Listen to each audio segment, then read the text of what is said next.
जंग में रूस की सेना के फेल होने पर बड़ा खुलासा।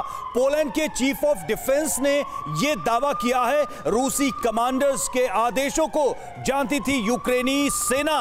तो यह दावा किया जा रहा है पोलैंड के चीफ ऑफ डिफेंस की तरफ से। ये तस्वीरें हम आपको दिखा रहे हैं।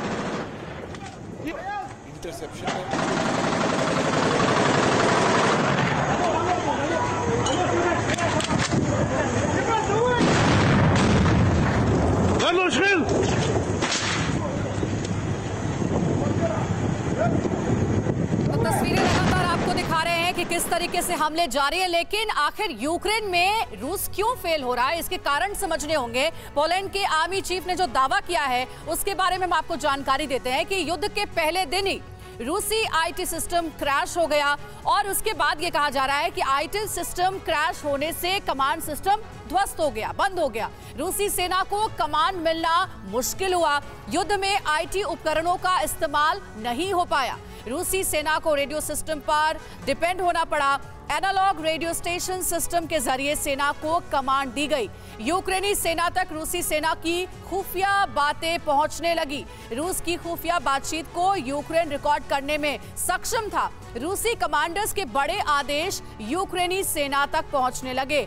तो ये कहा जा रहा है कि ये वो कुछ कारण रहे हैं जिसको लेकर के रूस आखिर अभी तक फेल साबित हो रहा है। यूक्रेन पर पूरी तरीके से कब्जे में 1 महीना हो चुका है। 1 महीने में हमले तो लगातार जारी है, लेकिन यूक्रेन पर कामयाबी नहीं मिली है रूस को। आपको लगता है ये जो कारण बताए गए हैं वाकई में यही कारण एक बहुत बड़ा मेजर रहे हैं अभी तक यूक्रेन पर कब्जा ना कर पाने में? बिल्कुल वास्तविक स्थिति है। इनके पास जो रेडियो सेट्स हैं, एक अजाटा सेट है इनके पास, जिसको कि ग्रीन क्रोकोडाइल भी कहते हैं क्योंकि उसका एंटीना इतना बड़ा है।